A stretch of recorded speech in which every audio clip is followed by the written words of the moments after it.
Glória a Deus. Pastor Jesus Luan. Vamos lá. Primeira pergunta que eu quero fazer para o senhor. Se alguém tiver uma pergunta, vai mandando aí, tá, gente? Se eu não conseguir ver aí, a nossa Jamile está sempre olhando ali o YouTube, o Facebook, e ela vai me ajudar aqui. Pastor Jesus Luan, qual é a sua idade? Eu tenho 31 anos. 31 anos. O senhor nasceu em qual cidade? Que data o senhor nasceu? Eu nasci dia 1º de março de 1990, em Campinas.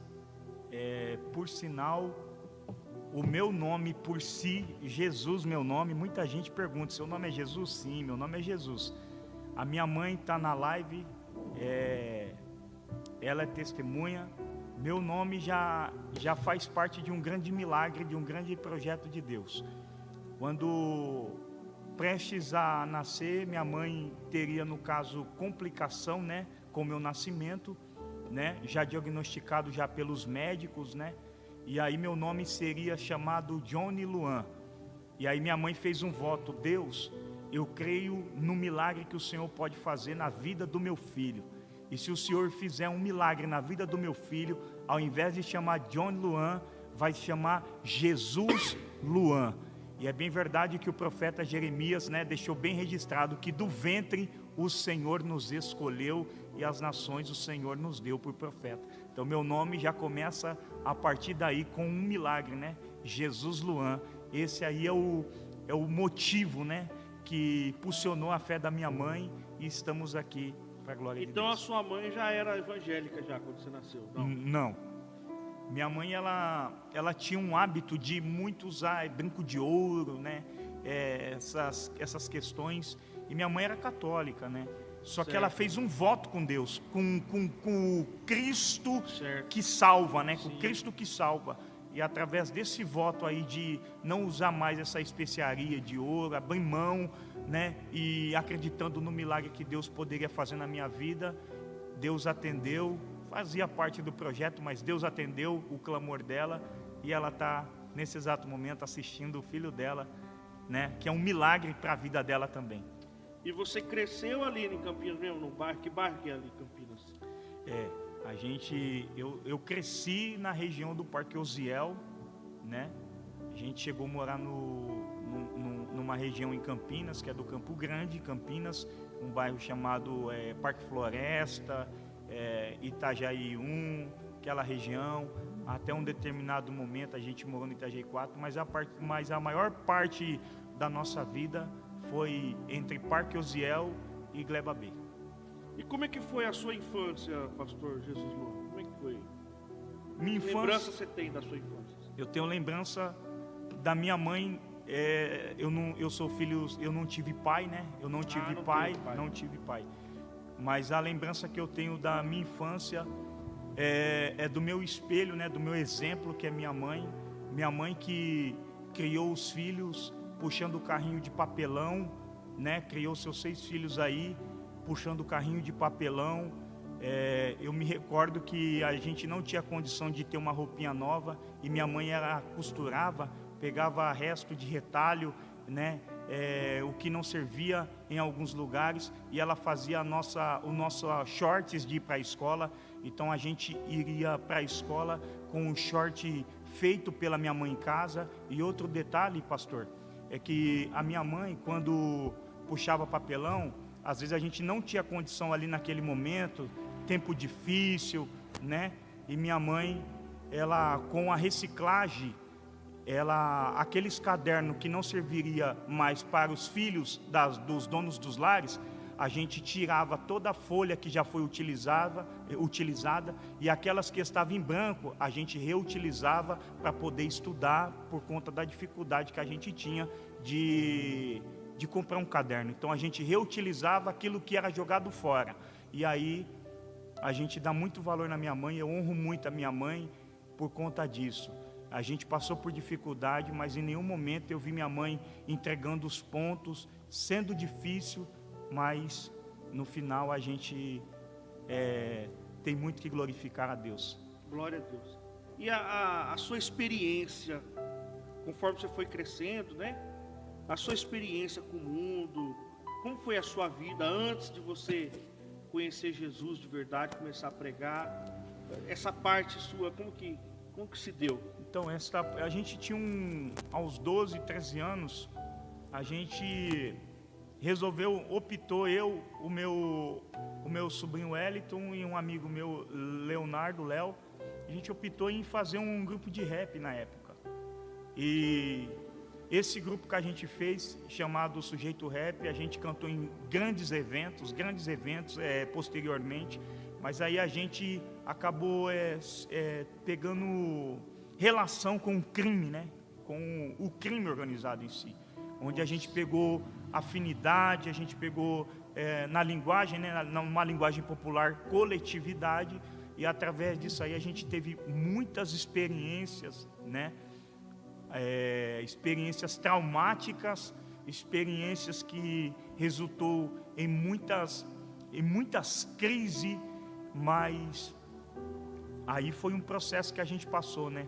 A gente cantava, a gente até compôs, né? Até para uma determinada organização, cantávamos no telefone para membros, para pessoas que estavam presas, né? No presídio, e por aí a gente travou um grande processo, muitas experiências, muito choro, muitas dificuldades, madrugadas em claro, muita conversa, né? Porque aquela cúpula era uma espécie de cabeça, né?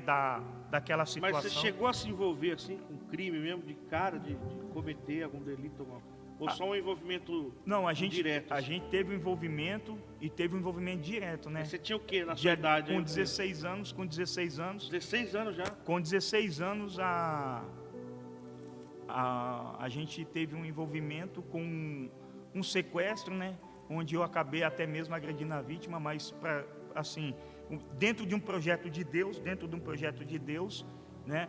Assim que a gente saiu do cativeiro, eu e um amigo meu chamado Fernando, nessa época, né, conhecido como Nandim, a gente saiu do cativeiro. Nesse período que a gente saiu do cativeiro, a Garra invadiu o cativeiro, prendeu todo mundo, onde pessoas tiraram mais de 10, 11 anos de prisão, e nada aconteceu com nós dentro daquele contexto, a gente não foi preso. E eu vou ressaltar um outro detalhe aqui. Eu com 17 para 18 anos, minha mãe está na live, minha mãe sabe disso, ela é testemunha disso também. A gente, uma determinada ocasião, a gente que segurava os armamentos, sabe? A gente segurava os armamentos. E nessa ocasião a gente começou a tirar foto, que nem no filme do Cidade de Deus, sabe? Tirar foto com aquele monte de armamento. Eu e meus 2 irmãos. Nessa ocasião, uma vez, né? A gente estava indo na saída da escola buscar uma namorada que eu tinha na época, né? Que eu era adolescente, antes de eu ter o relacionamento com a minha esposa e tal, adolescente. E aí eu pensei assim, não, vou esconder essas fotos para que a gente, se possivelmente a gente tomar alguma geral, né? Ninguém vai achar a foto, né? Nessa ocasião, então, o meu sobrinho, nessa ocasião, ele acabou deixando de protetor de tela, a gente foi enquadrado. A minha mãe, antes de eu sair de casa, ela falou assim, ó, filho, aprenda isso. Todas as vezes que você sair de casa, lembra desses salmos: aquele que habita no esconderijo do Altíssimo, a sombra do Onipotente descansará. E nessa ocasião, a gente foi abordado. E nisso meu irmão acabou apanhando, o meu sobrinho acabou apanhando, minha família acabou apanhando naquela ocasião. E eu, no meu pensamento, de joelho, no meio do mato, né, onde os polícias colocou nós de joelho, falou assim, ó, a gente quer saber das armas. E eu, na minha mente, eu falei assim, ó, aquele que habita no esconderijo do Altíssimo, a sombra do Onipotente descansará. Eu me recordo que naquela ocasião, eu estava envolvido, eu estava na foto, eu era o responsável por tudo aquilo, e no final não fui agredido. O policial daquela ocasião olhou para mim e falou, não me reconheceu na foto, é algo que me surpreende até hoje, por não me reconhecer na foto. E o policial olhou para mim e falou assim, ó, levanta, que a gente não te reconheceu na foto e você tem que ser tratado como trabalhador. Ele não me reconheceu na foto. Então, tipo assim, para mim já foi algo muito espetacular. Já era, na verdade, assim, mesmo a sua mãe ainda não tendo esse conhecimento de Deus que ela tem hoje, né? Sendo, né? Mesmo você sendo também uma pessoa que não conhecia o Deus que você conhece hoje, havia já uma proteção de Deus, né? Já havia uma proteção. Cuidado de Deus sobre a tua vida.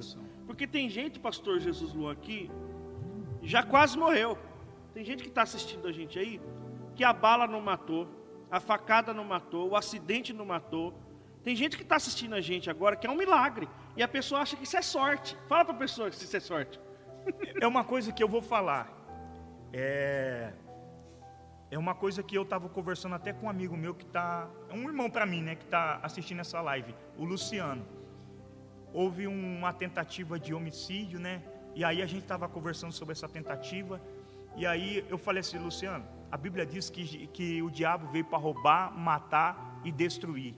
Se deixou aleijado, se deixou uma marca, se deixou sequela, já considera-se como um grande livramento da parte de Deus. Porque o diabo ele veio para roubar, matar e destruir. Ele não vem para deixar aleijado. Não. Ele não vem para deixar um ferimento. Não. O diabo vem para destruir. Então, se porventura, está na cadeira de roda, é livramento de Deus, é livramento de morte. Não tem sequela, é livramento de Deus. Considera-se isso como um grande livramento, uma intervenção divina, porque o diabo ele não vem com outra função a não ser para sepultar, para acabar com a vida. Então, se não acabou, é Deus falando assim, olha, estou te dando a oportunidade de regenerar o seu caminho, o seu pensamento e seguir à frente, mas sempre olhando que eu estou te dando o grande livramento. E nesse caminho seu de envolvido com as coisas ilegais, crime, essas coisas, houve, né, muitas vezes que Deus te livrou. E tem coisas que você nem sabe, né? Mas que você sabe, teve que nem essa questão da polícia chegar depois que você sair, né? Não te reconhecer. Né? Tudo isso é livramento. É livramento, de Deus. é livramento. Porque dessas pessoas que você andava, por exemplo, esses amigos, hoje você conhece alguém, como que tá? Tá vivo, tá preso, se converteu? O que você tem para dizer dessa leva de amigos que andavam com você? Na época, quando eu me converti, eu perdi amigos. Eu perdi amigos, amigos que eu tinha um relacionamento muito... Perdeu para o crime, para a polícia? Perdi para a vida errada. Entendeu? Porque a Bíblia é bem clara. O que o homem planta, o homem colhe. Entendeu? Você está num ambiente hostil, onde ninguém é amigo de ninguém, ninguém quer ver o bem de ninguém, onde você sobrevive pelo peso da sua palavra, pelo peso do seu argumento. E às vezes, por mais que você esteja certo em alguma situação, o diabo arma o laço. E quando o laço do diabo está armado, só Deus para te arrancar de lá. É só Deus para te arrancar de lá. E quando você tem um coração muito duro, que você não consegue discernir que é Deus que está te dando livramento, Deus permite sim você cair. Então eu perdi muitos amigos, isso é uma verdade, eu perdi muitas pessoas, mas também quando eu me encontrei com Jesus, que já não vai entrar nesse contexto, eu ganhei uma pessoa de uma organização para Jesus. Olha aí. Então isso para mim foi muito gratificante. Essa pessoa chegou a andar comigo, ir para São Paulo comigo, ir nos cultos comigo, e aí o tempo nos distancia, né? É assim, existe um processo, né? É tempo de se aproximar e de se afastar, né? Mas a gente viu também a glória de Deus, perdi muita gente, infelizmente, mas eu acredito que Deus, por intermédio dessa oportunidade, vai salvar muita vida. E você chegou a se envolver com drogas, bebidas, essas coisas? Como que foi? Isso aí é uma coisa incrível, que por incrível que pareça, eu tive acesso, né? As portas estavam escancaradas, mas eu nunca usei nenhum tipo de droga. Você apegou a isso? Nunca usei nenhum tipo de droga, nunca usei nenhum tipo de cigarro, nada. Olha. A bebida mais forte que eu usei quando eu era do mundo, vinho com leite moça. Olha. A bebida mais forte que eu usei. Então, tipo assim, eu não tive... Foi uma opção minha, sabe? Foi uma opção minha de não usar droga, de não usar álcool. E isso também é visado pelo mundo. Porque, tipo assim, o que eles querem? Uma pessoa inteligente, um jovem inteligente, um menino inteligente, um moleque inteligente, que não usa droga, que tem uma mente boa, que sabe fazer uma soma, que sabe cuidar da matemática. Que você vê, agrega, né? O cara que manda na boca mesmo, traz a droga para os o Zé Ruela vender, né? Ele não usa. A maioria deles não usa, né? É uns caras que bota lá para os outros, né? E eles mesmo não se envolvem tanto, né? Então acaba que tem pessoas que não se envolvem tanto e acaba sendo uma peça fundamental também com certeza, pra rendimento, aí, né? Rendimento. Mas com qual idade você teve a sua primeira experiência com Deus, assim, igreja? Não, com foi Deus. Como foi? Alguém te convidou? Ó, uma vez eu com 14 anos, 15 anos, eu entrei dentro de uma congregação onde estava a missionária Tânia. A missionária Tânia estava pregando. E ali naquele contexto espiritual, ela falou assim: jovem, grande é a obra que Deus tem na sua vida e grande é o livramento que Deus está te dando nessa ocasião. Porém, eu não dei ênfase porque não tinha experiência nenhuma. Qual idade você tinha? Tinha uns 15 anos. 15? Porém, eu não dei ênfase porque eu não tive experiência, nunca tive. Foi a primeira vez que eu entrei na igreja. O que você achava dos crentes? E assim? tipo assim, não tive relacionamento. Mas não achava eu nada. entrei nesse culto a primeira vez e naquela ocasião eles me fizeram o convite para aceitar Jesus. Eu levantei a mão ali, mas não sabia de nada, não entendia, não me interessava. Saí daquele ambiente, continuei a minha vida. Mas o meu relacionamento forte com Deus foi na rodovia Anhanguera. Foi na rodovia Anhanguera. Na rodovia Anhanguera, você tinha o quê? no ano, idade? não, eu já ia completar 19 anos. Até então você estava bem de saúde, tudo. 19 anos, sim. 19 anos. E naquela ocasião eu perguntei para o meu irmão. Meu irmão era desviado da congregação cristã. E eu perguntei para o meu irmão: ô Elton, como que fala com Deus? Como que conversa com Deus? Ele olhou para mim e falou assim: você quer falar com Deus? Eu falei: eu quero falar com Deus.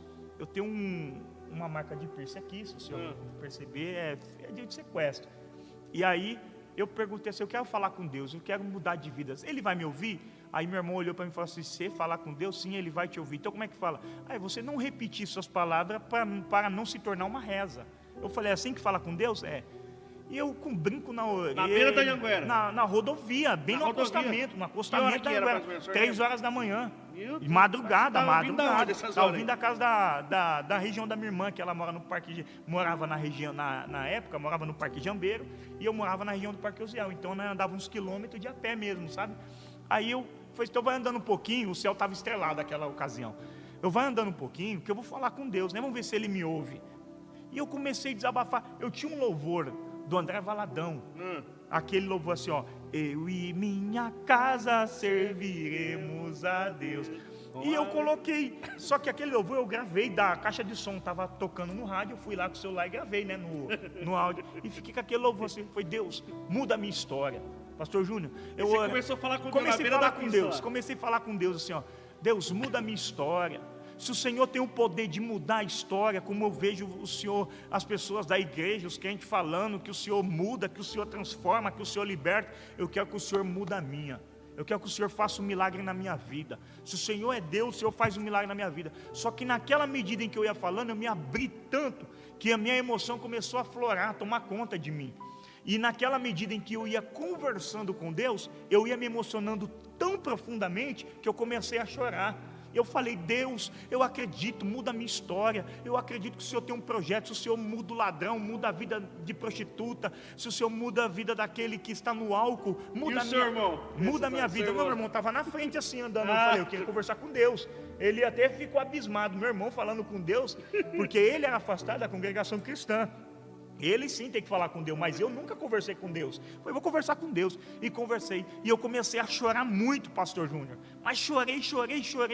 Até que um determinado momento daquela madrugada, meu coração encheu. Meu coração começou a queimar. E eu comecei a falar em línguas estranhas. Comecei a rajar em línguas estranhas naquela ocasião. Não teve ninguém que chegou no senhor e pregou? Não, foi um negócio assim, meio de Saulo. Não, é uma conversão como Saulo no caminho para Damasco. Foi o próprio Jesus que se apresentou comigo. Jesus me impactou naquela noite. Eu olhei para o meu irmão, eu gritei, meu irmão, foi: Elton, eu estou falando igual os crentes da igreja, o que é isso? Ele olhou para mim, sem eu saber que era batismo com o Espírito Santo, ele olhou e falou assim: Jesus te batizou com o Espírito Santo, meu irmão. Eu falei: oh Deus, entreguei a minha fé. Aí eu entreguei, aí 2 dias depois, eu fui na igreja, reconheci a Jesus. O senhor lembra a igreja que você foi? Assembleia de Deus, Ministério do Belém. Entreguei minha vida para Jesus, né? Confessei a minha fé em Jesus, eu quero aceitar Jesus, aceitei Jesus. Ok.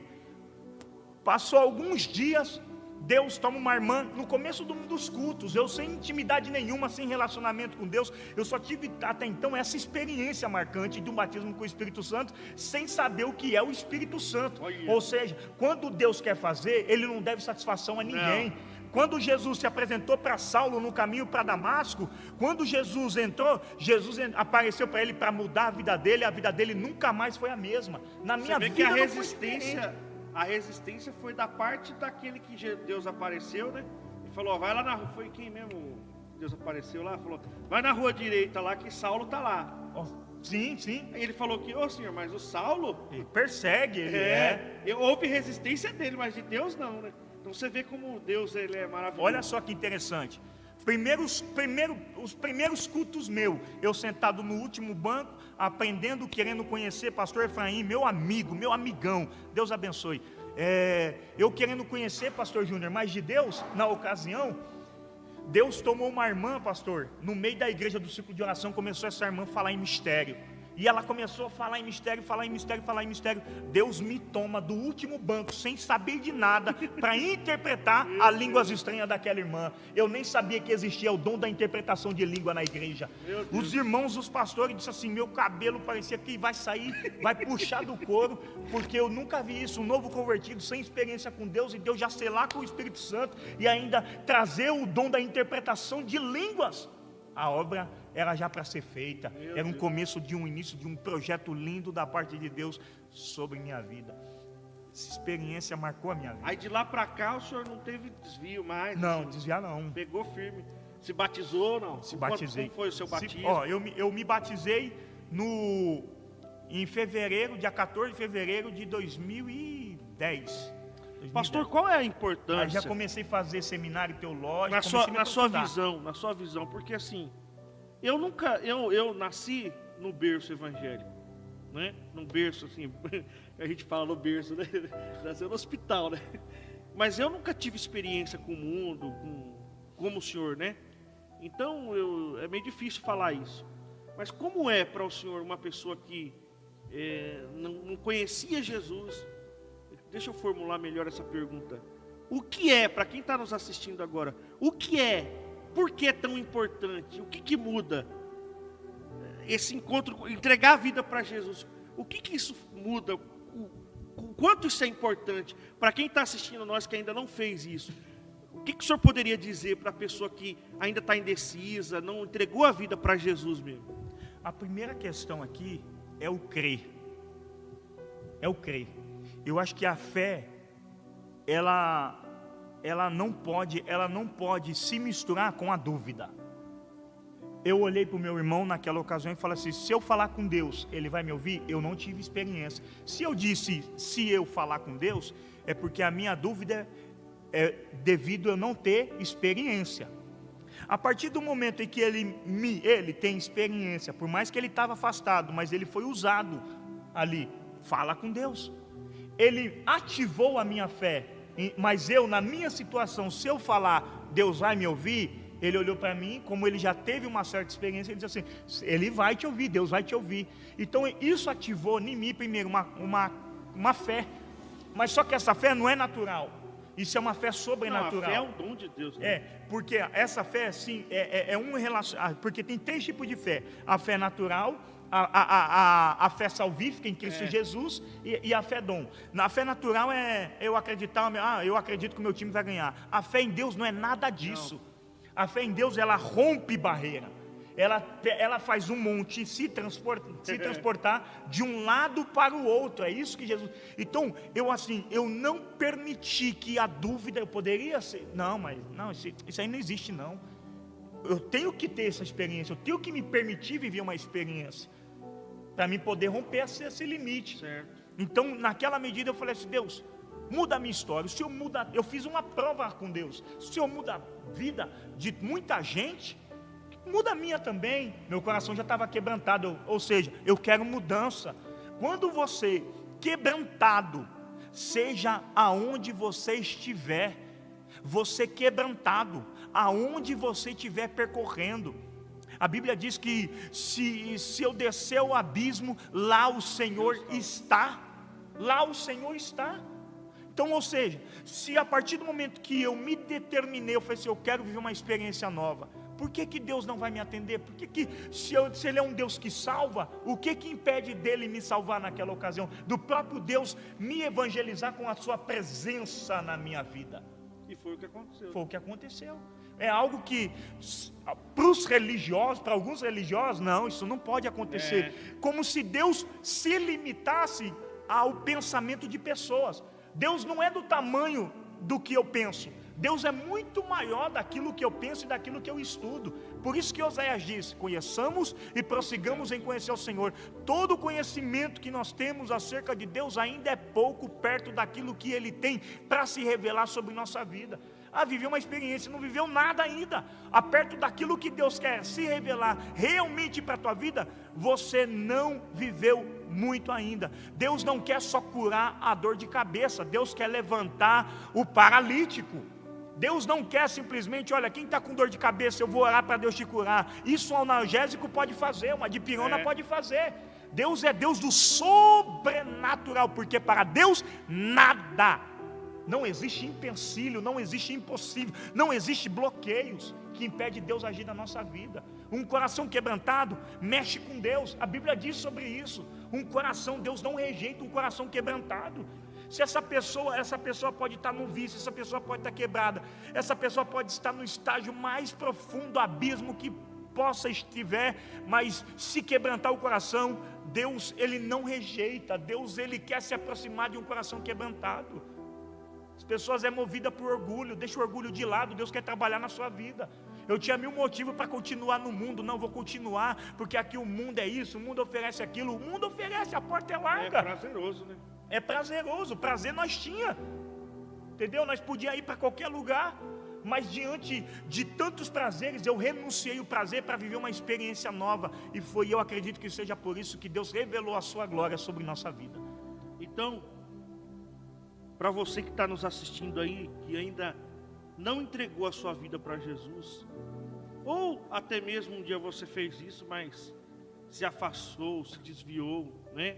Está aí afastado, está aí sem vontade, porque tem muita gente que quando era mais novo, né, ia para a igreja, a mãe levava, o pai levava, o avô levava, a avó levava, mas a pessoa cresce, pastor, ela, né, parece que na verdade é isso, né, precisa ter uma experiência com Deus, precisa ter um encontro com Deus, porque eu tenho uma frase que eu digo, polêmica até, eu digo assim, que a pessoa que teve um encontro com Jesus de verdade, ela nunca mais desvia.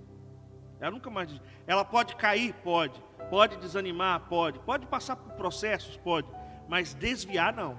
Desviar não. Porque você olha para a vida de todos os homens de Deus da Bíblia, e fora da Bíblia também, está aqui um exemplo do meu lado, que tiveram um encontro real com Deus e não se desviaram, né? Jacó, depois que passou no Peniel, a Moisés, depois que encontrou Deus na sarça, Saulo, depois que caiu no caminho de Damasco, e a mulher samaritana, todas essas pessoas, elas se manteram firmes na fé, porque tiveram um encontro real com Jesus. O que o pastor Jesus Luan está falando aqui é muito forte. Ele não encontrou uma religião, ele não encontrou uma igreja, ele não encontrou um pastor, ele encontrou Deus, né? E muitas pessoas hoje encontram uma igreja, encontram um pastor, é aquilo que nós chamamos de simpatizantes, né? Gosta, tudo, mas ainda não encontrou Deus de verdade, esse Deus de verdade. Porque quando você encontra Deus de verdade, nenhuma decepção, nenhuma luta, nem a dor, é o que o apóstolo Paulo fala, né? Nada pode nos separar do amor de Deus, né? Então, é muito importante você que está nos assistindo, que ainda não se decidiu por Cristo, ou está aí afastado, desviado, volte para Jesus. O que o senhor diz para essas pessoas, pastor, que está assistindo aí? Um recado do coração mesmo. O recado do coração que eu tenho para falar a você, que talvez está triste, acompanhe essa live até o final. Que a sua concepção acerca da fé vai mudar muito. Eu tenho certeza que nós temos muito a agregar. Se Deus preparou essa oportunidade, a gente vai entrar na questão das minhas complicações com a saúde, e eu tenho certeza que vai te inspirar a ser uma pessoa mais dedicada em relação a Deus. E tem um detalhe, com tudo que eu vou contar ainda daqui a alguns instantes, de tudo que eu passei, nunca isso foi motivo para mim parar de pregar, para mim parar de fazer a obra de Deus. Eu tenho amigos meus que estão acompanhando essa live, a minha mãe está acompanhando essa live, minha família está acompanhando essa live. Nós vamos entrar em questões aqui que meus amigos me viram em situações extremas, mas não me viram fora do altar. Sempre eu estava ali, pregando, falando do amor de Deus e executando a obra de Deus. Do tempo que o senhor aceitou Jesus até o seu batismo, durou quanto tempo? Foi meses, dias, como foi? Foi quase um ano. Um ano. Isso. O senhor fez o discipulado? Fiz o discipulado. Era 3 meses o discipulado, mas houve transição, troca de pastores, muito rápido, e no nosso ministério sempre acontecia isso. Essas transições acabavam empacando alguns batismos. Entendi. Mas foi um ano. Qual é a importância do batismo para o senhor? Qual foi a sua experiência? Bom, a importância do batismo, o próprio Jesus disse, quando João Batista tentou intervir, Jesus olhou e falou assim: deixa que assim façamos para que se cumpra toda a justiça. Então faz parte da justiça divina se batizar. É de suma importância que todo crente passa pelo batismo. Se você tem a oportunidade de se batizar, se batiza, porque você vai estar cumprindo com a justiça. Se Cristo, sendo perfeito, se batizou, quem somos nós a não se batizar? Faz parte da justiça de Deus, faz parte da lei de Deus. Tem muita gente que fala assim: eu não estou preparado, isso, aquilo. Mesmo. Então, quando que você vai ter uma certa vergonha de se preparar para poder se batizar? E tem pessoas, pastor Jesus Lô, aqui, que se está bagunçado, pastor, a vida, vai arrumar. Está 1 ano, 2, 3, 4, 10 anos dentro da igreja e não tomou essa decisão ainda. Não. Assim, quando o corpo está na igreja, mas o coração não está dentro daquele contexto espiritual. Aí eu faço uma pergunta: quem somos nós para julgar? Mas se Jesus volta, esse tipo de gente, no meu ponto de vista, não sobe, não. Por quê? Com certeza. O que Jesus fala lá em Marcos 16, Aquele que crê e for batizado será salvo. Aí tem alguém que diz assim: mas o ladrão da cruz não foi batizado. Aí o que o senhor diz para ele? Mas na cruz, isso é uma coisa meio fora de nexo. O ladrão da cruz não foi batizado e foi salvo. E aí? Nós vamos entrar em um contexto onde a gente ganhamos uma vida em estado terminal, com câncer em fase terminal, para Jesus no leito. Já nós vamos entrar nessa questão.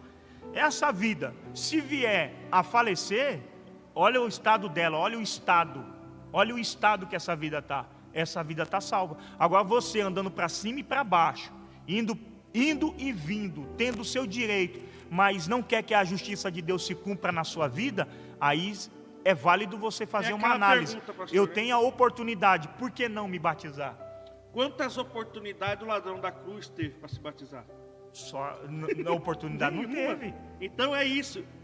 É fácil pegar o ladrão da cruz, querer justificar uma negligência, uma falta de atitude minha. Na verdade, pastor, eu não vejo como uma justificativa. Eu vejo, sabe o quê? É uma pessoa que não quer compromisso, e quem não quer compromisso arruma pretexto para tudo. Para tudo. Desculpa esfarrapada. Desculpa. Não, ao invés da pessoa ser bem clara e falar assim: não, eu não quero me batizar, não, a pessoa fala assim: um testemunho rápido. Minha mãe, quando ela aceitou a Jesus, ela fumava cigarro, umas 2, 3 carteiras, por aí, se eu não me falha a memória. Mas minha mãe fumava muito. E ela fumou há mais de 40 e poucos anos. E há muito mais de 40 e poucos anos. Ela tomou uma decisão em aceitar Jesus e passar pelo processo do aprendizado e se batizar. Ela se batizou já não fumando mais. Já não fumando mais. Uma pessoa que tem visto, não precisou de tratamento. Não precisou nenhum tipo de tratamento. Ela só exerceu a fé na vida dela. Quando ela exerceu a fé, ela se batizou, Deus fez uma obra linda. Então, ou seja, quem se abre para Deus, Deus ele se dá a conhecer a essa pessoa. Tem que querer, né? Tem que querer, não adianta. E falando em batismo, mês de março agora, o primeiro sábado de março tem batismo, tá? Você que está me assistindo, pastor, eu quero me batizar nas águas, né? Então, você manda sua mensagem aí, faz sua inscrição para o discipulado, tá bom? E a gente vai batizar você em nome de Jesus. Vamos seguir aqui em frente. Após o batismo, então, pastor, o senhor começou a se envolver com a obra. Como é que foi o seu envolvimento? Por incrível que pareça, novo convertido, ok? Me batizei, novo convertido, vamos lá. Não, antes de eu me batizar, eu casei tudo certinho. Ah, okay? sim. Não, casei. Então, A minha esposa, a Jéssica, a gente veio para Jesus junto. A gente veio para Jesus junto. Você conheceu ela então? Não, era de menor, era do mundão. Aí eu com 3 meses de convertido, antes do batismo, eu já comecei a pregar o evangelho. Já comecei a pregar em campanhas com o ciclo de oração. Fazia muitas campanhas com o ciclo de oração. 3 meses já? Com 3 meses. De batismo ou de convertido? Convertido. Rapaz. Já comecei a pregar. Já tinha um conhecimento. Com 3 meses. Mas também você ia para a escolinha dominical? Não, com certeza. Culto de ensino? Eu não faltava nenhum. Culto de ensino. Até que com 3 meses eu comecei a pregar. Com 6 meses, para me estimular até o batismo, o pastor já falou assim: olha, você tem habilidade para você poder me ajudar no culto de discipulado, ajudar a dar ensinamento, que você já pegou o jeito. Aí eu comecei também a dar discipulado, sem ser batizado, comecei a dar discipulado. Aí nós dava discipulado, comecei a pegar prática. Depois que eu me batizei, fui professor da escola bíblica dominical. Foi tudo muito rápido. Aí eu ingressei numa escola teológica, fiz seminário, e onde eu me negava em tirar nota de menos de 9 ou 10. Eu sempre tirei nota boa, sempre fui dedicado. E glória a Deus por isso. E assim, aqui uma pergunta. Inclusive, gente, vocês podem enviar a pergunta aí, tá bom? Não sei se chegou alguma pergunta aí, Jamile, vai anotando aí. Envia uma pergunta aí, vamos participar junto. A irmã Maria Esteticista mandou aqui uma pergunta, eu anotei aqui, ó. Como foi que o senhor se decidiu ser pastor, né? Esse processo, os degraus, o senhor cumpriu esses degraus? Ou o senhor já foi direto ao pastoreado? Não. Como que é? Porque assim, o senhor sabe que tem uma eu geração agora aí. Eu quero responder essa pergunta, mas tudo isso está vinculado ao testemunho. Então, assim, ela vai entender. Vai chegar lá. Ela vai entender. Tá na hora que eu chegar lá, aí que vai ser o impacto. Aonde eu cheguei vai ser um impacto que me emociona muito, pelo processo que eu passei para poder a gente chegar a galgar essa situação. Então vamos entrar nesse ponto aí. O senhor está batizado, está envolvido na obra, casou bonitinho, né? Sim. Estava casado, tudo certinho. Estou bem casado. e pastor, aí quando que o senhor começou a ter essas complicações na saúde? Quando o senhor descobriu isso? Como é que foi essa questão aí? Então vamos lá. Dia 15 de janeiro de 2016, eu fui dia 15 de janeiro de 2016, eu pregava Davi derrota o gigante. Eu pregava: irmãos, você vai vencer o gigante. Nós vamos vencer esse gigante. No dia 15 de janeiro de 2016, eu falava: Davi, mata o gigante, você vai derrubar o gigante. No dia 16, no dia seguinte, estava eu enfrentando um monstro de um gigante. Insuficiência renal crônica. É como se meus rins tivessem sido puxados, segundo o médico, segundo o nefrologista, é como se os meus rins tivessem sido puxados da tomada e desligado na hora. Nossa. Os 2 rins paralisaram. Na época, pastor Júnior, eu estava trabalhando com minha esposa, construindo a nossa casa, né? 2 cômodos, lutando, irmãos, para sair de um barraco de madeira, por conta da chuvarada que tomava conta do barraco, deixava minhas filhinhas doentes. Foi muito difícil para mim. Então eu dediquei toda a minha saúde trabalhando por conta, fazendo pedrinha portuguesa, mosaico, calçadinha, para poder sair do barraquinho de madeira, para poder dar um conforto melhor para minha filha.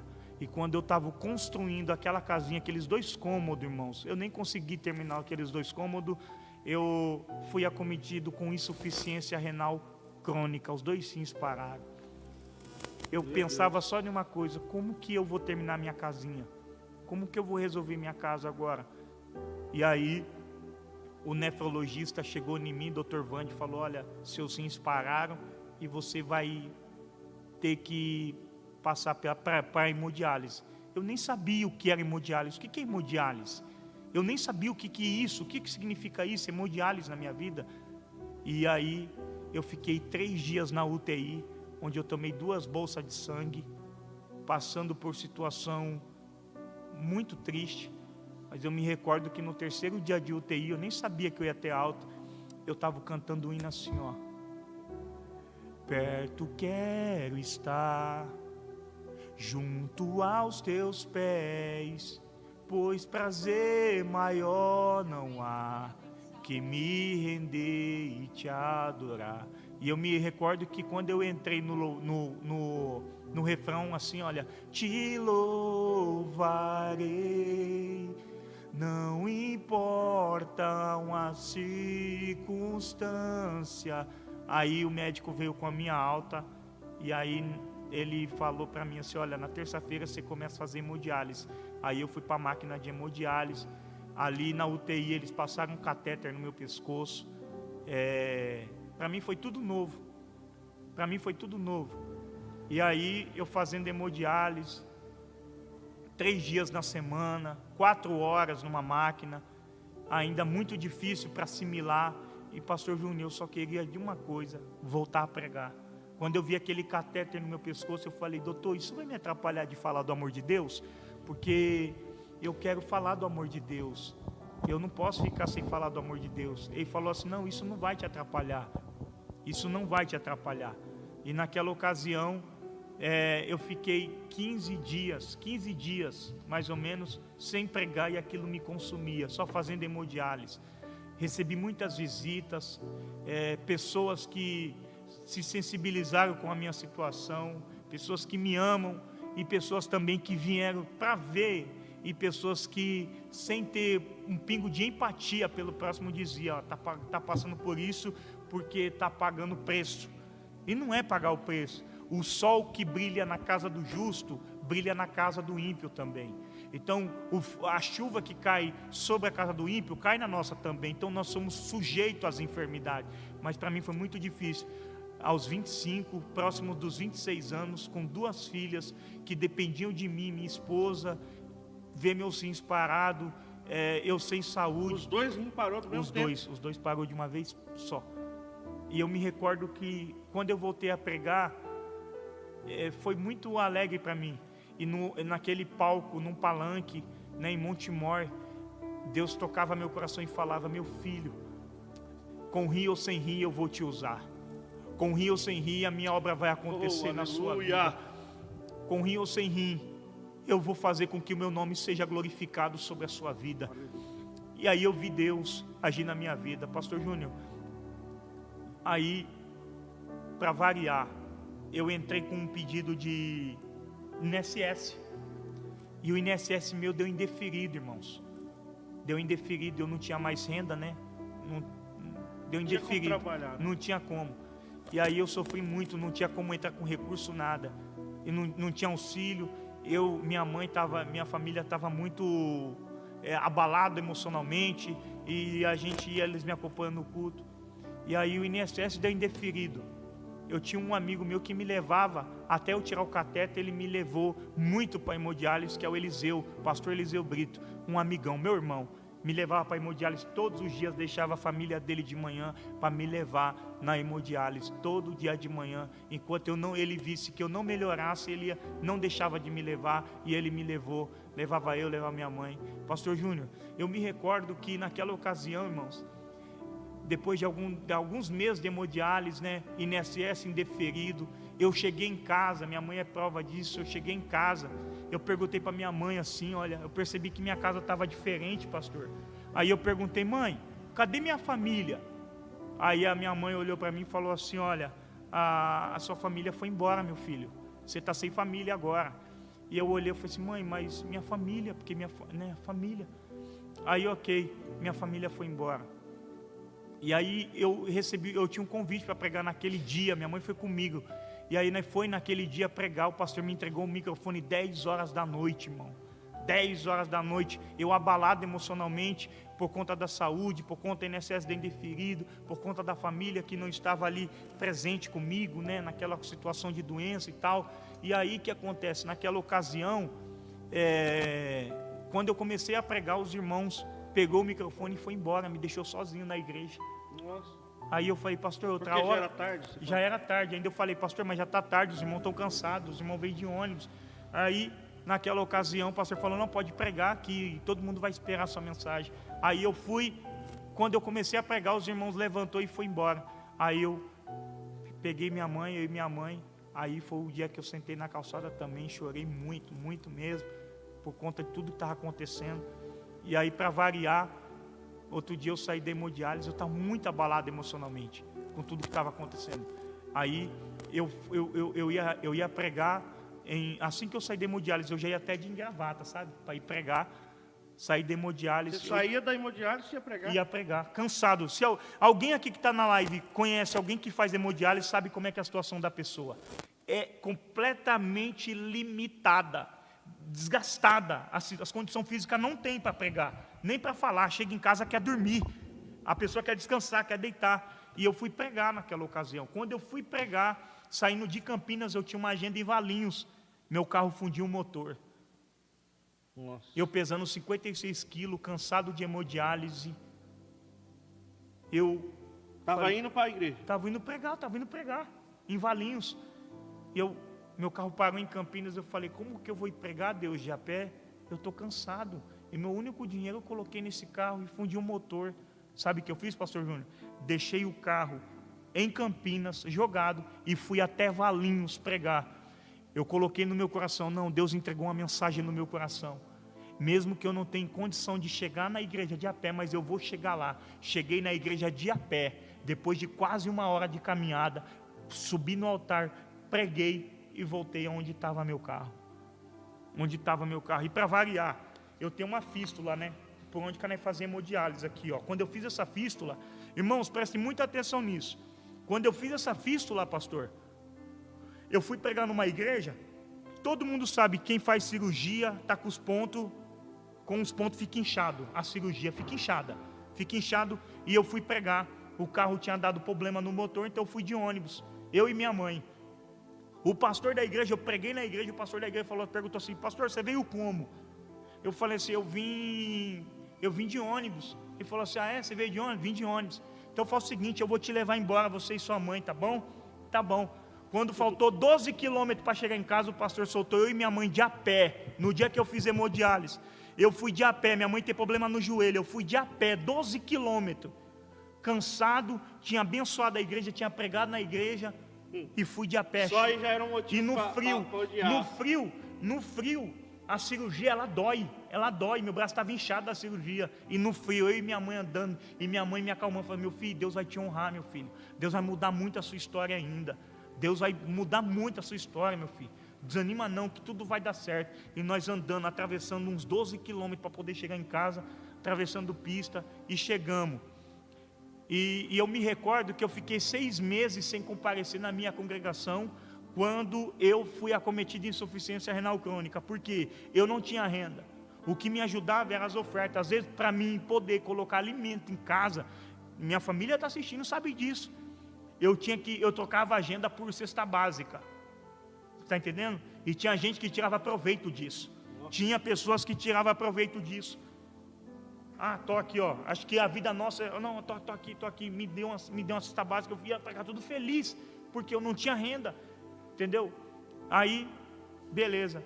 Aí o pastor meu, né? O pastor naquela ocasião meu, que não foi me visitar, irmãos, sem saber do meu quadro e tal, sem se preocupar, ele me viu no meio da rua, pastor Júnior. Escuta só isso aqui. Me viu no meio da rua. E eu magrinho, 56 quilos, irmãos.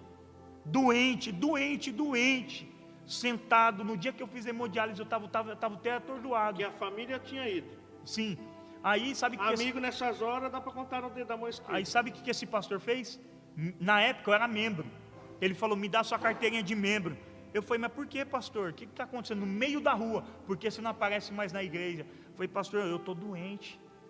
Para que o senhor quer minha carteirinha? Só para quebrar? Porque a carteirinha do membro não serve para o pastor para nada, a não ser para ele quebrar. Eu falei, pastor, para que tanta maldade? O senhor quer quebrar minha carteirinha? Eu estou doente. Não, está doente nada. Eu estou vendo aí você pregar, eu estou pregando porque minha filha precisa comer, eu não tenho renda nenhuma. Eu cheguei um tempo, pastor Júnior, vender até lingerie. Lingerie para poder fazer alguma coisa.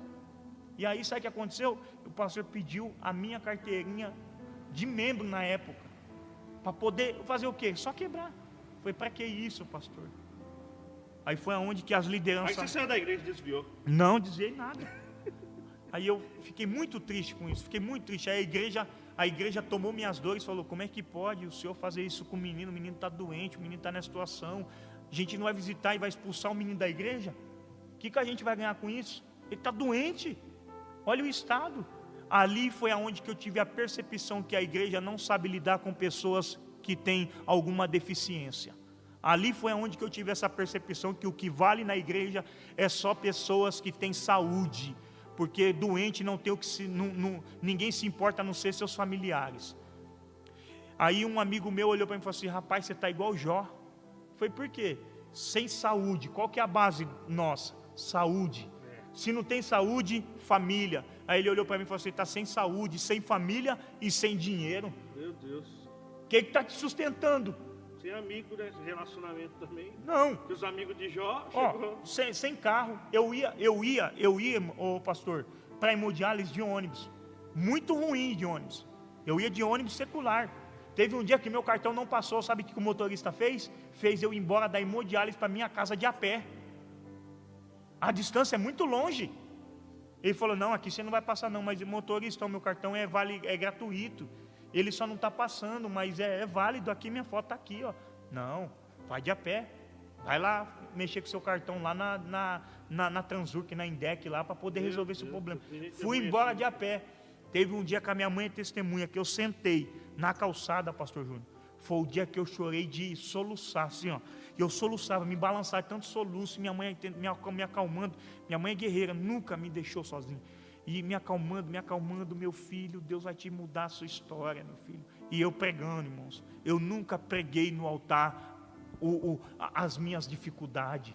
Sempre eu levei uma palavra de Deus, sabe? Sempre, mesmo com as minhas dificuldades, eu sempre olhava no olho do povo e falava assim, ó, Deus vai mudar a sua história. Deus vai virar seu quadro, Deus vai te curar. E eu precisando urgentemente de um milagre. Eu precisando urgentemente de um milagre. Eu sem saúde, eu sem finança. Chegava final de ano, sabe como é que eu me sentia? Eu me sentia um nada, porque eu não conseguia comprar uma roupa para minhas filhas. Eu não tinha condição de dar uma roupinha para minhas filhas. Isso me quebrava muito. Aí eu estou falando isso, eu estou testemunhando isso, só ir por cima, porque isso me abala. Porque foi 4 anos pela hemodiálise. Foi 365 dias vezes 4, né? Então imagine, foram 4 anos. 4 anos. Meu sonho era conhecer a praia. Meu sonho era conhecer a praia. Meu sonho era conhecer o mar. Meu sonho era viajar, sabe? Meu sonho era viajar. E não podia viajar por conta daquele tratamento, por conta daquela situação, recebi o Covid. Eu era como uma águia com as asas cortadas, eu não poderia voar mais alta, a não ser da altura do teto e ficar embaixo.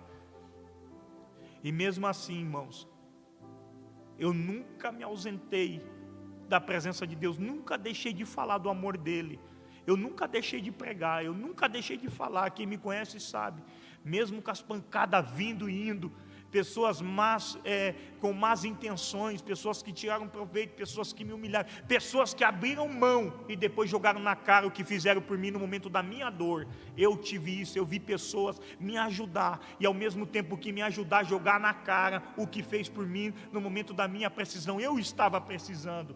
E as pessoas, olha, vamos fazer por ele, e no momento certo a gente joga na cara o que a gente faz, o que a gente fez. Eu vi pessoas fazendo isso comigo. Eu vi pessoas me estendendo as mãos e ao mesmo tempo falando assim, ó, eu te ajudei, eu fiz isso, eu fiz aquilo, para que eu ficasse, sabe o quê? Sempre constrangido com aquela pessoa, sempre submetido a um constrangimento, inferior, né? Como se eu tivesse uma dívida. Não foi algo do coração, como se eu tivesse uma dívida com aquela pessoa. Como se eu tivesse uma dívida, e isso doía muito, as pessoas vendo você num estado crítico, de extrema necessidade, e te ajudava para poder depois, futuramente, jogar na tua cara. Eu não tinha um terno, hoje graças a Deus, Deus me abençoou, mas eu não tinha um terno. Quantos anos eu fui para uma igreja com um terno, com 2 ternos, teve dia que eu deixei de pregar num evento, por conta que eu só tinha um terno, eu falei, não vou não, porque eu só tenho um terno, não dá para me ir. Aí teve um dia, meu Deus do céu, o que a gente mais vê, sabe, são pessoas que dizem ter empatia dentro da igreja, são pessoas que dizem assim, olha, a gente ama. Espero que muita gente não precise, porque o amor, ele não pode ser fingido, mas mesmo assim, com tudo que eu passei, com perseguição, com tentativa, eu tinha 1000 motivos, pastor Júnior, para falar assim, não, para mim não dá mais. Mas eu não desisti, irmãos. Eu vi minha família sendo restaurada, eu vi minha família voltando. Eu sei que naquele momento foi um impacto emocional muito forte, mas eu me senti sozinho também. Mas eu louvo a Deus pela família que eu tenho, pela esposa que eu tenho, pelas filhas que eu tenho, pela mãe que eu tenho. Eu louvo a Deus por esse processo que eu não queria que acontecesse comigo, porque parou muito o projeto meu, parou, porque eu tive que viver 100% na dependência de Deus. E me diz uma coisa, no mundo capitalista que a gente vive, quem quer viver na dependência de Deus desse jeito? Quem aos 25, aos 26 anos, chegar aos seus 29 anos e ver tudo parado? Eu fui fazer entrevista de emprego na época que eu fazia hemodiálise, eles olhavam, problema de saúde, não pega. É muito difícil, Foi aonde que um amigo meu abriu meus olhos e falou assim, ó, Deus te separou para o altar, existe um projeto de Deus para a tua vida, para você ganhar alma, e Deus não vai deixar você sozinho nessa. Eu vou dizer uma coisa que eu aprendi nessa situação, e eu espero que sirva para alguém nesse exato momento. Você pode perder tudo, mas não perda a sua fé. E ainda que você perca tudo e você não perdeu a sua fé, você não perdeu nada. A fé é o recomeço, a fé é o início, a fé é o que te remove dessa situação mais desesperadoras que você possa estar passando. Eu vi Deus restabelecer minha família, entendeu? Mesmo eu não tendo condição, Deus ajustou o meu carro que estava com o motor parado. Deus levantou alguém e foi lá e abençoou, e graças a Deus. Mas foi um processo muito difícil, e depois nós entramos na cerca do transplante. E depois de 4 anos fazendo a hemodiálise, não resolveu então? Foi 4 anos fazendo hemodiálise, até que eu estava fazendo hemodiálise esses dias, e o doutor Gabriel me chamou e falou assim, olha, você foi chamado para o transplante. O doutor conversando comigo, porém o órgão tem o dobro da sua idade.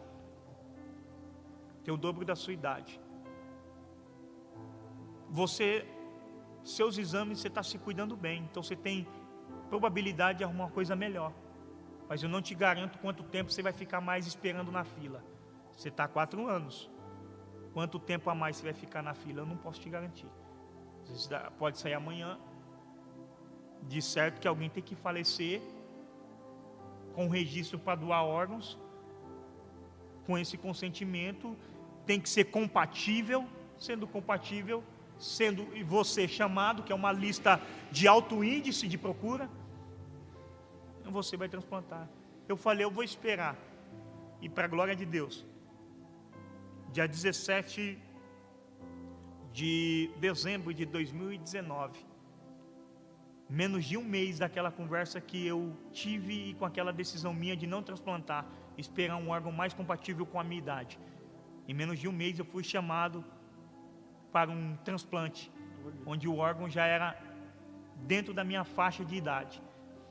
E aí eu fiquei 21 dias internado pós-transplante. Para variar, com 12 dias de transplantado, o órgão não funcionou. O rim não funcionou. A outra pessoa que recebeu o outro rim, do mesmo doador que me doou, com 3, 4 dias, estava bom. E o meu órgão não tinha funcionado. Eu passei o aniversário da minha filha, como que fala? Eu passei o aniversário da minha filha dentro do hospital por conta que o órgão não tinha funcionado ainda. E aí, para variar, pastor, só para o senhor ter uma noção, eu ali internado, o órgão não funcionou, e para variar, deu uma hérnia em cima do órgão. Peguei uma hérnia. O que estava para cicatrizar teve que abrir de novo para poder tirar aquela hérnia. E o senhor viu, né, o corte do transplante, né? Eu vi. É grande. Nossa. Teve que abrir tudo de novo para poder tirar a hérnia que tinha dado em cima do transplante. Recebi muitos amigos lá dentro do leito. Eu não vou citar o nome, porque foram muitos. Pessoas que oraram por mim, pastores, missionárias, pessoas oraram por mim. 21 dias longe de casa. Minhas filhas oraram por mim. O senhor viu o vídeo? Minhas filhas oraram por mim. O órgão veio a funcionar. Mas depois de 21 dias, eu fiquei internado. Mas no final, o inimigo perdeu. Após 4 anos de hemodiálise, ganhamos almas no processo de dor. Ganhamos almas no momento do transplante. Pós-transplante. Eu me recordo que o ano passado, mês de janeiro, nós acabamos de terminar o mês de janeiro, mas no mês de janeiro do ano passado, eu estava no Paraguai, e o pastor Marcos Roberto perguntou para mim assim: ô negão, onde é que você estava 1 ano atrás? E eu ali caiu minhas lágrimas, porque há 1 ano atrás eu estava numa máquina de hemodiálise, e 1 ano depois eu estava já em outro país, cumprindo o propósito de Deus, e o nome de Jesus sendo glorificado na nossa vida. Forte, pastor. Aí o senhor ficou bom. Fiquei bom. Recuperou. Aí agora nós teve esse último processo. Nós teve um processo. Está quentinho isso aí.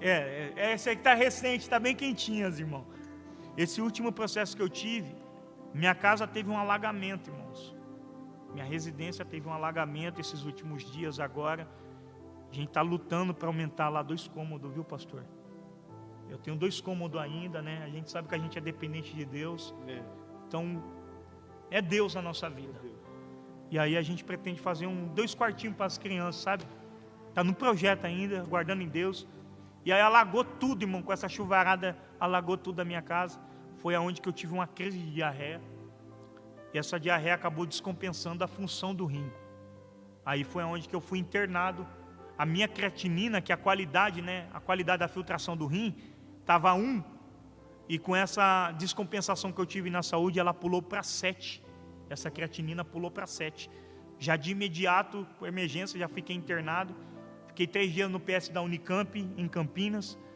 Depois eles me levaram para a enfermaria já do Covid, porque eles queriam saber, né, antes de me mandar para a enfermaria do transplantado, queria saber se eu tinha, porque o índice de Covid em Campinas está muito alto. E ali fizeram o teste para a Covid em mim e foi constatado positivo. Quando eu fui atestado como positivo para a Covid, mesmo sendo do grupo de risco, que eu sou do grupo de risco, mesmo sabendo de toda a minha dificuldade né, por conta do transplante e os processos de saúde, foi aonde que eu recebi um impacto espiritual e acalmei meu coração. Acalmei meu coração, sabe por quê? Eu falei, Deus, eu peguei Covid, mas Deus entrou naquele quarto, na hora que eu recebi a notícia do Covid, entrou no meu coração e falou, eu estou com você. Meu filho, descansa. E eu tive uma visão de uma mão de aço, sabe, uma mão de ferro, me protegendo. E na medida em que eu tive isso, eu falei assim, aí a médica falou assim, né, a médica responsável falou assim, olha, nós vai te colocar com um paciente que já está com Covid, como você já foi testado positivo, você vai ficar lá com ele, lá em observação e tratamento lá. Na ocasião, pastor Júnior, eu fiquei lá. Aí eu perguntei assim, mas quem é o paciente que está lá? Um paciente lá, fica tranquilo, ele está em fase terminal, está com câncer, fase terminal, e está bem ruizinho. Cheguei lá, pastor Júnior, a proteção de Deus sobre minha vida foi algo tão tremendo. De imediato, quando eu fui atestado, os irmãos que entram no meu Face sabem, eu já fiz um vídeo.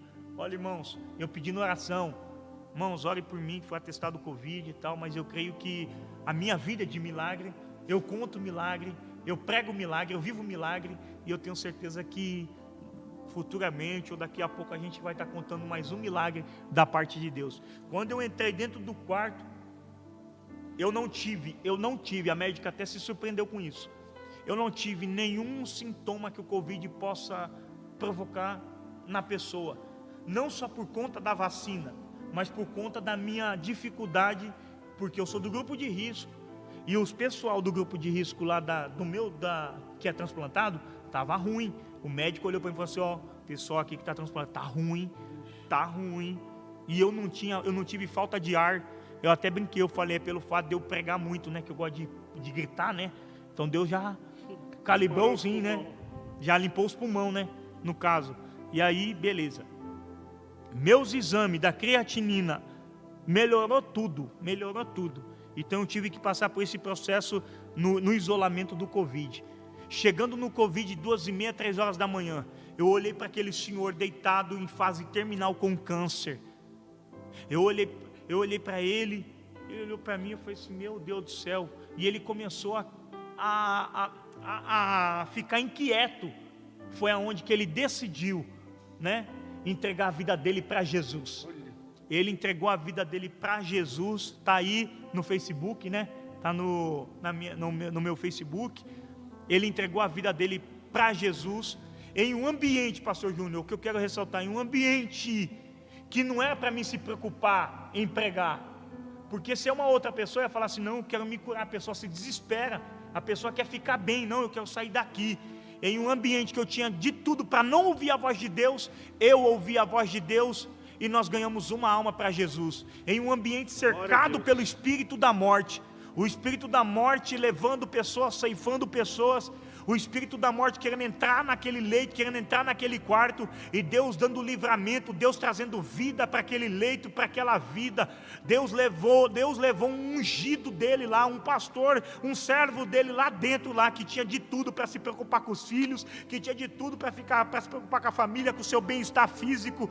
Eu não quero, que tinha de tudo para se preocupar, para se desesperar, e ao invés de se desesperar, eu proclamei a salvação, como Ezequiel profetizou no vale de ossos seco. Eu profetizei num ambiente que não tinha, aleluia, que não tinha harmonia, que não tinha aquela serenidade de paz, mas Deus nos levou lá, e eu quero primeiro agradecer a Deus, pastor Júnior. Eu reduzi muita coisa aqui, porque eu estou muito emocionado, sabe, pelos processos que eu passei, porque eu quero agradecer, não só a Rompendo em Fé, mas cada irmão, cada igreja que orou por minha vida, porque enquanto você me cobria com a sua oração, enquanto você me cobria com as suas lágrimas, nós estávamos ganhando almas para Jesus, nós estávamos fazendo com que o nome de Jesus fosse glorificado em um ambiente que poderia ser mortal, aonde aquela vida estava em estado terminal avançado, aquela vida reconheceu Jesus como Salvador da vida dele, e teve o seu nome escrito no livro da vida, e nós somos testemunha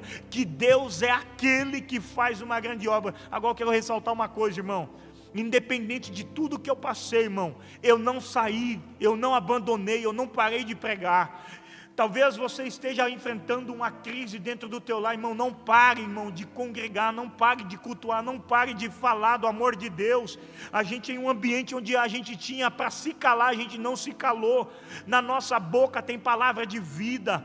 Eu tinha de tudo para fazer parar. Se depender de algumas lideranças, de algumas pessoas, eu não estaria aqui aonde eu estou. Isso é um chamado, isso é vocação, isso está no sangue. A gente não faz isso por dinheiro, a gente faz isso porque a gente ama a alma. Deus colocou um propósito no nosso coração. A gente não servimos a Deus para ir para o inferno.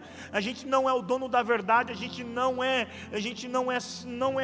forte, a gente carece da graça de Deus. O poder de Deus se aperfeiçoa na nossa fraqueza. Quem sabe esse é o momento que você esteja fraco, esteja limitado, esteja vivendo o momento mais difícil da tua vida. Mas entenda só uma coisa: Deus é aquele que tem guardado a sua casa. Talvez você está aí reclamando, é que a minha vida não vai, que a minha vida não dá certo, é que o emprego não acontece. Dá glória a Deus porque você não tem emprego, mas você tem saúde. Dá glória a Deus que você não tem emprego, mas muitas vezes você tem um ótimo pulmão, um ótimo rim, um ótimo coração, uma pressão arterial controlada. Você tem saúde, porque eu me vi em situações de desespero, em situação, pastor Júnior, eu não tive saúde, eu não tive dinheiro, eu não tive família dentro daquele contexto, mas eu tinha fé em Jesus. A minha fé, ela é viva, a minha fé, ela me remove de situações difíceis.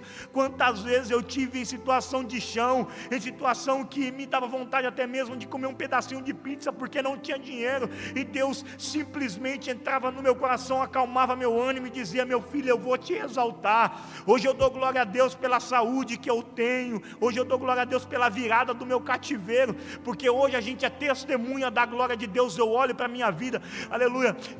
Se alguém me perguntar assim, em quem você se espelha, eu vou dizer: sabe quem eu me espelho? Eu me espelho em mim, eu espelho na minha história, porque eu me conheço, eu sei quem eu sou no vale, eu sei quem eu sou no deserto, eu sei quem eu sou nas dificuldades, eu sei quem eu sou quando tudo está difícil, eu sei quem eu sou quando falta a mistura, eu sei quem eu sou na presença de Deus. Eu espelho em mim, eu não espelho em pessoas que eu não conheço, em quem eu vejo de longe. Eu espelho em mim, eu espelho nos meus amigos que eu conheço, que eu frequento a casa deles. Eu espelho nesses amigos meus, que mesmo com as suas dificuldades, eles estão agarrados na orla de Cristo, porque na orla de Cristo, mesmo que você chega sangrando, mesmo que você chega com sangramento exposto, que só você sabe, olha, eu estou chegando aqui, mas eu estou chegando aqui por baixo. Mas se você tocar na orla, mesmo sangrando, Deus te coloca de pé.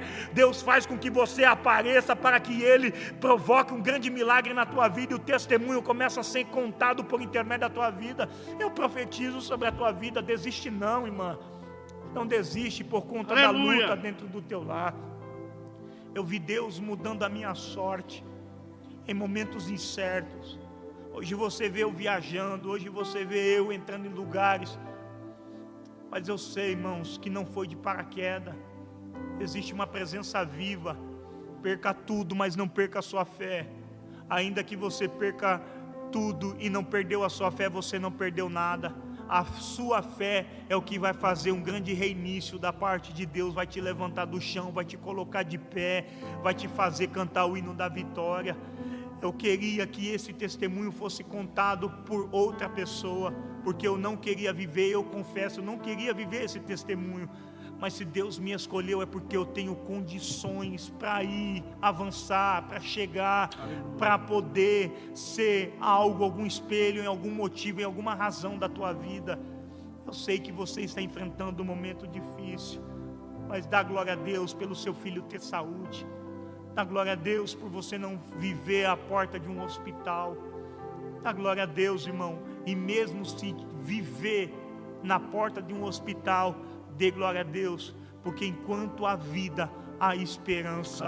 Eu estava ruim, mas eu tinha vida, e se tem vida, há esperança. Eu estava em situação extrema, eu estava em situação que a probabilidade era pouca, mas Deus, aleluia, mudou a minha sorte. Glória. Deus mudou o meu quadro, Deus mudou a minha vida, Deus restaurou minha família, Deus restaurou minha saúde, e eu acredito que coisas maiores ainda Aleluia, nós vamos viver para a glória de Deus. Eu sou testemunha. Hoje eu entendo por que Deus me colocou neste leito nesses últimos dias. Sabe por quê? Não só para a salvação daquela vida, mas eu tinha uma guerra comigo, pastor Júnior. Sabe qual? Eu tinha uma certa guerra que eu vi muita gente falecendo na hemodiálise. Meu Deus. Eu tive muitos amigos, eu perdi muitos amigos na hemodiálise. E eu fiquei com trauma. Então eu não gosto de falar de morte. Eu estava com receio, eu tinha receio eu pensava muito acerca do futuro. Falei, poxa, eu preciso viver, porque a gente acaba morrendo. Queria morrer aquela hora. A situação é difícil.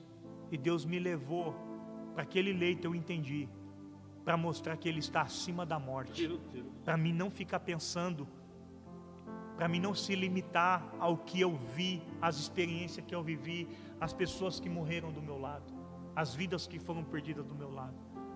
Deus, Ele está acima de tudo isso. Ele me levou em um ambiente, me fez atestar positivo dentro de uma situação que eu tinha receio, que eu acreditava que eu não iria sobreviver. Deus mostrou que Ele tem o poder sobre a vida e o poder sobre a morte. Ele me mostrou isso. Eu agradeço a Deus, porque alguns dias atrás você me via no leito e você derramava a sua lágrima por mim. Eu sou resposta da sua oração. Eu sou resposta da sua oração. Você que está assistindo, não vou citar o nome, porque eu sei que muita gente que está assistindo, eu tenho amigos e ele sabe que entrou em desespero por mim quando soube que eu fui atestado positivo para a Covid, o medo de me perder. Mas Deus mostrou que Ele é Deus na nossa vida. Deus mostrou que Ele está acima da vida, está acima da morte. Há muita lenha para ser queimada, há muita lenha para ser colocada no altar. O fogo arderá continuamente sobre o altar e não vai se apagar. Que a nossa vida venha a ser canal de bênção, instrumento nas mãos do Senhor. Eu tenho certeza que você está se alegrando nesse testemunho. Eu tenho certeza que você está feliz, porque o final com Deus é glorioso. Melhor é o fim do que o começo. Pastor Júnior, eu vou deixar algo aqui para todos que estão nos assistindo. Amém. Salmo 121. Eleva os olhos para os montes, de onde me virá o socorro? O meu socorro vem do Senhor, que fez os céus e a terra. Há momentos que nós não temos estratégia. Eleva os olhos para os montes, de onde que vai vir o meu socorro?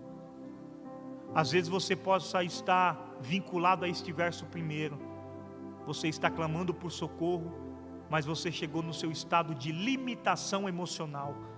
E diante desse quadro de limitação, você se indaga: eu preciso de um socorro, de onde me virá o socorro?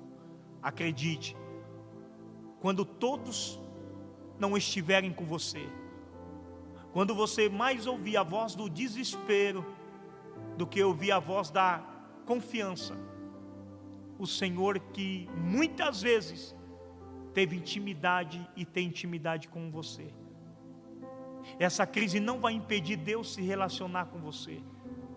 Deus vai falar no secreto da tua alma. Deus vai falar em silêncio com você. Deus vai falar de um jeito que você conhece a voz dele e vai dizer: eu estou com você. Você não vai perder essa luta.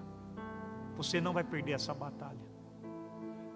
E que essa pessoa que busca por ajuda, por socorro, por resposta, possa ouvir Deus falando no íntimo da sua vida nesse exato momento,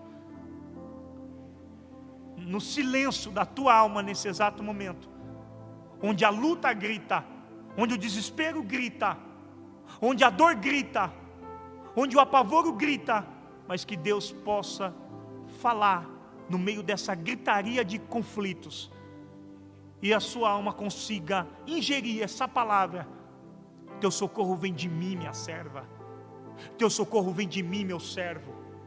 A ponto que eu quero ver uma mudança de comportamento. Verso 2: o meu socorro vem do Senhor que fez os céus e a terra. Que você reconheça Deus, Ele está acima da tua luta, Ele está acima do teu vale. Seja firme, seja constante, seja abundante na obra do Senhor, sabendo que o vosso trabalho não é vão do Senhor. Não desista do projeto, não desista da presença de Deus, não deixe de orar, por mais dolorido que esteja. Busque a Jesus, porque Ele muda a história. Deus, Ele muda cativeiro. Deus virou o cativeiro de Jó, mas Jó teve que passar pelo processo.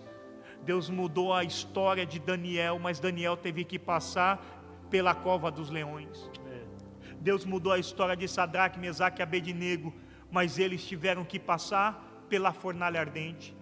Deus mudou a história dos discípulos, mas eles teve que passar pela tempestade. Deus permitiu, Deus mudou a minha história, mas eu tive que passar pela enfermidade. Deus vai mudar a tua história, mas você tem que passar por esse processo que você está enfrentando. Daqui a pouco, hoje você me vê contando o meu testemunho: Deus mudou a minha história. Eu acredito que eu vou ouvir você também contando: Deus mudou a minha história, mas eu tive que passar pelo processo. Passe pelo processo, mas não envergonhe aquele que te chamou. Passe pelo processo, mas não se intimide por conta dos traumas, das dificuldades. Talvez a tua maior dificuldade seja por relações de traição, alguém que mexeu no seu caráter, alguém que tocou na tua unção. Mas acredite, de tudo isso que eu passei, pastor Júnior, isso não anulou a unção que Deus depositou sobre a minha vida. Aleluia. Isso não anula, esse processo que você está passando não anula a dor que você está sentindo nesse exato momento, o desespero que toma o teu coração nesse exato momento. Não está anulando nem um pouquinho o projeto que Deus já escreveu sobre a sua vida. Viva um tempo novo. Deus te abençoe. Glória a Deus. Que bênção, né, gente? Que exemplo, né, para nós que às vezes não passamos nem 1%, né, do que um homem consideravelmente, né, novo ainda. O pastor Jesus é mais novo que eu. Um jovem. Já 1º de março eu faço aniversário, hein? Um jovem pastor, novo de idade, mas grande em suas experiências com Deus. E isso serve de exemplo, como foi bem dito aqui, para você que está nos assistindo aí, que está pensando em desanimar porque não recebeu uma oportunidade na igreja, né? Porque alguém não te deu a paz do Senhor, porque alguém não te vê, porque alguém não gosta de você, porque alguém olhou feio, porque o pastor falou alguma coisa e você não gostou. Por que isso? Por que aquilo, né? E as pessoas desanimam da fé. Pastor Júnior, é tão interessante que uma vez eu fui líder de mocidade, e eu me recordo que eu e minha esposa era líder na mocidade, e a gente fez um voto. Tá preparando ali a foto ali, pedi para colocar depois. Se tiver pronto, você me avisa. Da sua família, para o pessoal conhecer aí a sua esposa, suas filhas. E aí, pastor Júnior, naquela ocasião, eu fiz uma campanha para Deus batizar todos os jovens da mocidade com o Espírito Santo. Deus batizou todo mundo com o Espírito Santo. Coisa linda, hein? Batizou todo mundo com o Espírito Santo. E aí, na ocasião, uma certa segunda nossa começou a querer o nosso lugar. O que acontece, né? Sabe o que eu fiz? Eu olhei para ela e falei assim: olha, Jesus disse: se te pedirem a túnica, dê também a sua capa. Se te faz bem espiritualmente o nosso lugar, pegue, faça uso e use com sabedoria. A gente não pode ser apegado em cargo, irmãos. A gente tem que ser apegado em Jesus. Porque se eu fosse apegado em circunstâncias, em coisas, eu não tinha sobrevivido. Verdade. É o próprio Deus. Você vê, isso aqui é muito forte, isso aí que você contou agora. E sinceramente, eu me senti de certa forma, assim, atingido até, assim, chocado, me impressionou. Que sirva como exemplo para mim também, para melhorar, que eu não me vejo fazendo uma coisa dessa e não penso que eu já fiz, mas talvez, né? Esse ponto que o senhor falou do pastor chegar, o que você espera de um pastor? Um abraço. O que você espera do pastor? Eu estou aqui, meu amigo. O que você espera do pastor? Vim aqui trazer uma ajuda para você, mas o cabra olhar para você e falar, me dá o cartão de membro. Isso daí, cara, tem gente que nunca mais pisaria numa igreja por causa disso daí. Tem pessoas que nunca mais pisariam num altar para pregar só por causa de uma atitude dessa aí. Isso daí é um assassinato espiritual. Não é? Meu Deus do céu. Então você ainda superar isso, né? E continuar, né? E como o senhor disse, eu detalhei muita coisa, detalhou muita coisa da sua história, mas muitas outras coisas que aconteceram, né? Como andar a pé, ir em lugares que pessoas não te honram. Ixi, isso é demais. Então, vamos aqui para essa questão aqui, pastor, do ministério. O seu ministério, como que foi acontecendo essa questão? Quando que o senhor decidiu, eu vou ser um pastor, eu vou ser um pregador? Foi você que escolheu isso? Deus que escolheu? Aconteceu? Como que foi? Eu acho que a minha experiência já mostra o quanto já tem a escolha de Deus sobre tudo isso, né? Eu tenho um pastor presidente do Campo do Belém, pastor Antônio Bezerra, meu amigo. Ele olhou para mim e falou assim: negão, Deus falou comigo que é o tempo da gente te honrar no ministério. Olha. Porque existem lugares que você irá, que você vai precisar desse reconhecimento. Verdade. Experiência você já tem, isso é inquestionável. A experiência que você tem muitos pastores que não suportaria e não contaria, não viveria, porque não suportaria. Então as suas experiências é inquestionável. Ele está fazendo o que Deus está mandando. E aí o pastor Antônio Bezerra nos levou na época, junto com o pastor Marcos, com a equipe da Assembleia de Deus do Belém, ao presbitério, e depois, juntamente com o pastor Reuel Padilha. O pastor Reuel Padilha é o presidente do campo de registro, o pastor Gesiel Padilha também, que é presidente do Belém, do campo de Santos, e o pastor Antônio Bezerra, presidente do campo de Pião e Paraná, já nos elevou mais um degrau mais, juntamente com eles, já nos inserindo dentro da convenção, né, da Assembleia de Deus. Então, mas foi tudo assim, experiência você tem, bagagem você tem, seriedade você tem. É aquilo que eu sempre prego, né? Deus derramou o óleo sobre a cabeça de Davi, mas Davi não fez nada para ocupar a cadeira de Saul. Deus preparou o caminho, né? E existem pessoas aí que elas querem ter o título a qualquer custo. Puxam tapete, traem a qualquer custo. Olha o que a minha mãe falou aqui, olha: meu filho, você sofreu que uma pessoa de 100 anos não sofreu, nem metade. Você tem um grande Deus em sua vida. Você é um milagre de vida. Deus abençoe, filho. Deus abençoe, mãe. Que bênção, hein? Minha mãe, meu Deus do céu. Deu certo a foto, filha? Minha mãe é Coloca aí a foto aí da família do pastor Jesus aí pro pessoal conhecer. a irmã Jéssica. Vai chegar aí. Meus amigos do café de madrugada, Deus abençoe. Vocês sabem quem que é, né? Foi, meu filho? Olha, aí que família linda, hein? Ah lá, chegou aqui. Aí tá a esposa. Você casou com qual idade você casou? Bom, eu assim. Aí, ó o meu amigo do café de madrugada, tá aí. Eu casei com 19 anos. 19 anos. Aí tem as duas filhas. Tenho duas meninas. A Yasmin, que tá com 9 anos, e a Thalita com 8. Yasmin é de oração, hein? Não perde oração em casa. Antes de dormir, é oração. Minhas filhas é de oração.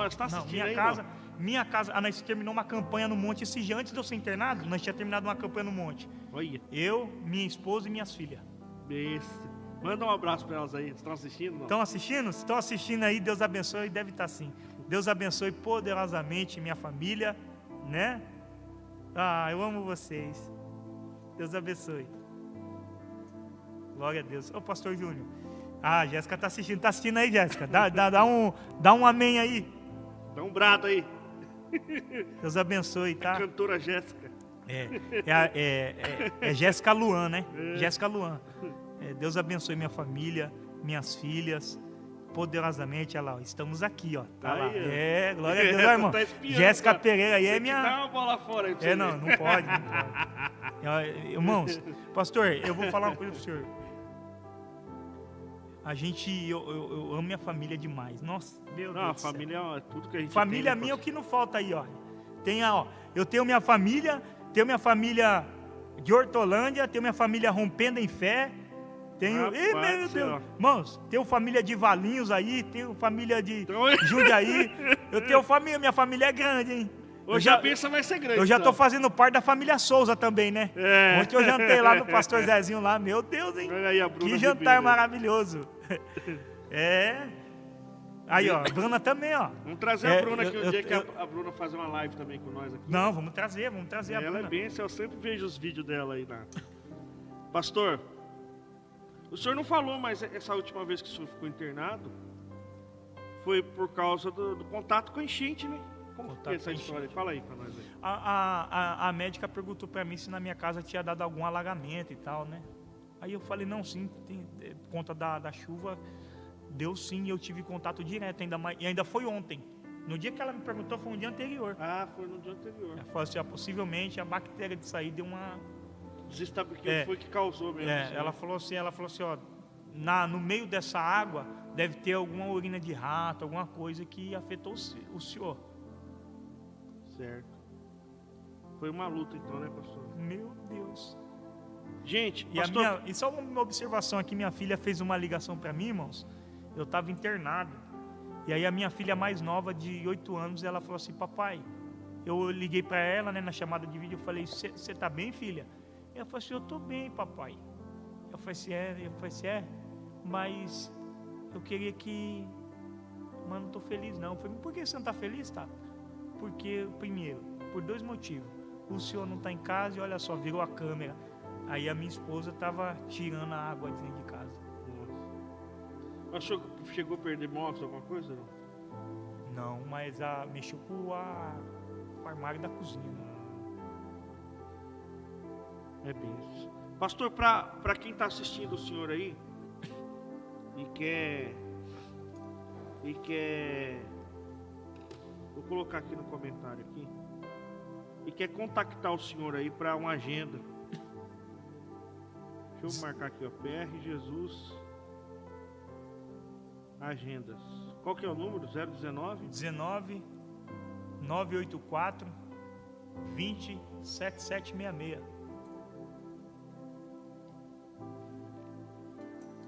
984 20 77 66. Vou colocar aí no comentário, gente. Pastores, amigos aí que estão assistindo a live, né? Esse eu recomendo. Até postei lá na minha página, no meu Face, nos status. É um homem de Deus, prega a palavra. Então vamos lá, 984 20 7766. É isso, né? Isso. 984 20 7766. Tá aí o telefone aí, tá? E eu gostaria, antes de encerrar essa live, a gente vai orar daqui a pouco. Eu gostaria, gente, nós estamos agora em 26 pessoas. 26 pessoas. Se cada um aqui... Eu vou ser o primeiro, viu? Eu vou ser o primeiro. Se cada um... Coloca aí o Pix, minha filha. Direto do pastor Luan, coloca aí. Eu acho que é o mesmo do telefone, né? Isso, é o mesmo. Eu vou ser o primeiro. Só que tem 26 pessoas aqui, ó. Se cada um colocar R$20 aqui, já ajuda, pastor? Ajuda. Comprar o cimento, alguma que precisa mexer lá na casa dele. Precisa fazer muita coisa. É um homem que vive do altar. Ele vive da obra, né? Então, veio lá de Campinas para cá. Claro que a gasolina dele, o lanche já está garantido, né? Com certeza. E o cafezinho. Daqui a pouco nós vamos tomar um cafezinho ali. Eita, tem um lugar ali bom, viu? aleluia. Mas eu gostaria de pedir para você que está me assistindo. O que é R$20? Eu sei que tem gente que pode mais. Se você puder mais, coloque mais. Tá aparecendo aí a chave Pix? Deixa ela aí agora, minha filha. Não mexe, não. Tá aí a chave Pix, ó. Jesus Luan, chave Pix, 19-98420-7766. É isso mesmo? É. Vai lá. 27766. Isso, vai lá. Você vai fazer uma oferta para a gente abençoar a vida desse homem de Deus, né?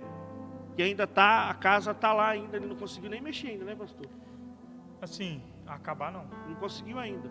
Não precisa ajeitar. Olha quantos Ele anos. saiu o quê do hospital? Foi quinta? Não, quarta-feira. Quarta passada, né? Então, saiu, ficou o quê? 10 dias internado? 10 dias. Então é muita coisa para ele resolver, cancelou agendas, né? Muito. E como eu disse, ele vive do altar, ele vive das ofertas, ele não cobra nada, prega, as pessoas abençoam a vida dele na medida do possível.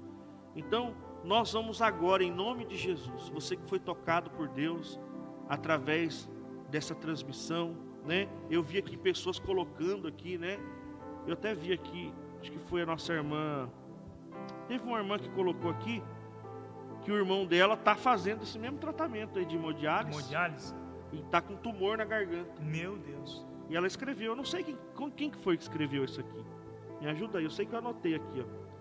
Está com tumor na garganta, um problema no joelho, fazendo hemodiálise, mas está firme na presença de Deus. E eu creio que Deus vai fazer do mesmo jeito que fez na vida do pastor Jesus Luan, vai fazer também na vida do seu irmão, curando ele em nome de Jesus. Então, gente, vai lá agora, faz o Pix, coloca aquele louvor para nós, minha filha, aí de fundo, aquele lá, você já sabe, né?